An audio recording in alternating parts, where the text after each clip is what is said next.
2026 Minnesota DMV Combination Class A Test 120 questions and complete answers. Question 1. When braking with ABS, you should: Option A. Push the brake pedal harder than usual. Option B. Push the brake pedal as you normally would. Option C. Push the brake pedal more lightly than usual. The correct answer is option B. Push the brake pedal as you normally would. Explanation: when operating a vehicle with an anti-lock braking system ABS, you should apply your brakes in the same manner as you would if operating a vehicle without ABS. Question 2. A shut-off valve. Option A is located on the front of a trailer. Option B is located on the instrument panel.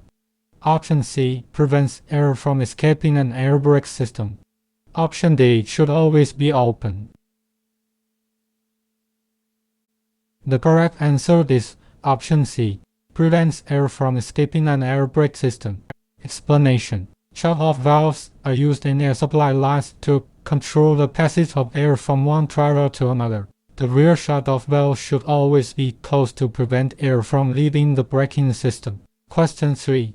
If you press the tractor air supply control and your trailer's spring brakes do not release, you should: Option A. Inspect the airline connections. Option B. Activate the anti-lock braking system. Option C. Turn the engine off and on again. The correct answer is option A. Inspect the airline connections. Explanation: it is important that all of the vehicle's equipment is in proper working condition before beginning a trip. If a trailer's spring brakes do not release when you push in the tractor air supply control, you should make sure the airline connections are properly attached and sealed. Question 4. To help prevent a rollover, cargo should be: Option A. Placed as high as possible inside the trailer. Option B. Placed as low as possible inside the trailer. Option C. Placed on the passenger side of the trailer. Option D. Placed on the driver's side of the trailer. The correct answer is option B. Placed as low as possible inside the trailer. Explanation: to reduce the risk of a rollover, the weight of cargo in the trailer should be kept as low to the ground as possible. Weight should not be placed primarily on one side of the trailer, as this could make the trailer lean, increasing the risk of a rollover. Question 5. Which of the following types of vehicles is most prone to the crack the whip effect? Option A. An automobile. Option B. A 3-axle tractor. Option C. A bobtail tractor. Option D. A triple combination.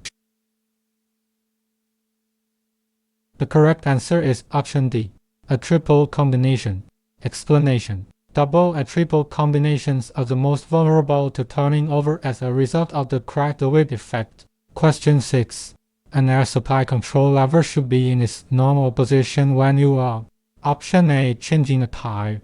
Option B. Applying the trailer emergency brakes. Option C. Pulling a trailer. Option D. Using your spring brakes. The correct answer is option C. Pulling a trailer. Explanation: trailer protection controls in older vehicles may be operated by levers instead of knobs. If an air supply control is set in its normal position, it is probably set for you to pull a trailer. Question 7. Proper coupling technique. Option A is the same on all vehicles. Option B is essential to the safe operation of a vehicle. Option C includes ensuring that the fifth wheel plate is not greased. Option D can be learned over time. The correct answer is option B. Is essential to the safe operation of a vehicle. Explanation: knowing proper coupling and uncoupling technique is fundamental to the safe operation of combination vehicles. Improper coupling can be very dangerous. Question 8. One function of the emergency airline is to: Option A. Control the emergency brakes. Option B. Flash when air pressure is below a certain size. Option C. Allow for quick turning. Option D. Control the ability to maneuver during bad weather conditions. The correct answer is option A. Control the emergency brakes. Explanation: The emergency air line, also known as the supply line, has two functions. The first is to supply air to the trailer tanks, and the second is to control the emergency brakes on combination vehicles. Question 9. When uncoupling a trailer, landing gear should be: Option A, raised completely. Option B, lowered halfway. Option C, just off the pavement. Option D, firmly on the ground.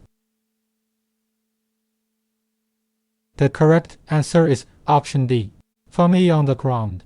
Explanation: landing gear or trailer supports should always be completely raised before a vehicle is driven. When uncoupling, landing gear should be lowered to make firm contact with the ground. If the trailer is loaded when it is being uncoupled, you should lower the landing gear and turn the crank a few additional times to remove some weight from the trailer. Question 10. If you are backing and become unsure about your path of travel, you should: Option A, continue backing. Option B, stop and let out to look. Option C, continue backing but more slowly than before. The correct answer is option D, stop and get out to look. Explanation: if you are unsure of your path while you are driving in reverse, you should stop, exit the vehicle, and recheck your path of travel. Question 11. If you cannot reverse your trailer in a straight path, you should: Option A, swerve back and forth while backing. Option B, back toward the driver's side. Option C, back toward the passenger side.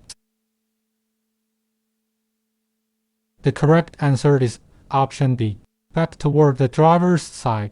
Explanation: if you need to back your trailer but cannot back up in a straight path, you should back on a curved path toward the driver's side of the vehicle. This will allow you the best possible visibility while backing.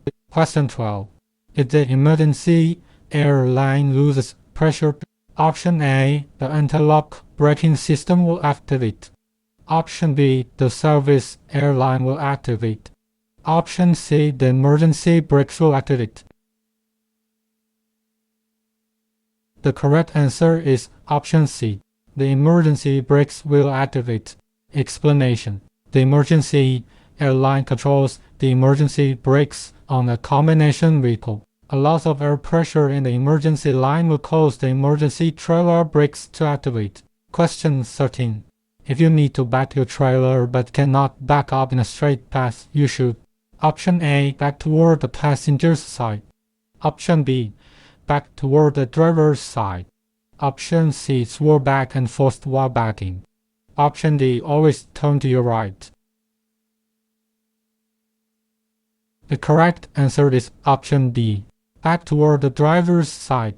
Explanation: if you need to back your trailer but cannot back up in a straight path, you should back on a curved path toward the driver's side of the vehicle. This will permit you the best possible visibility while backing. Question 14. When driving a trailer with ABS, you should: Option A, not to press the brakes as much as you would when driving a vehicle without ABS. Option B, use extra braking force to ensure the ABS kicks in. Option C, brake as you would when driving a vehicle without ABS. Option D, try to not brake as often as you would when driving a vehicle without ABS. The correct answer is option C, brake as you would when driving a vehicle without ABS. Explanation: when driving a tractor-trailer combination equipped with an anti-lock braking system ABS, you should brake in the same manner that you would if operating a vehicle without ABS. Question 15. When the wheels of a trailer lock up, Option A, the trailer will stay straight. Option B, the trailer tends to swing around. Option C, the cab will swing but the trailer will stay straight. Option D, they will likely go flat. The correct answer is option B, the trailer tends to swing around.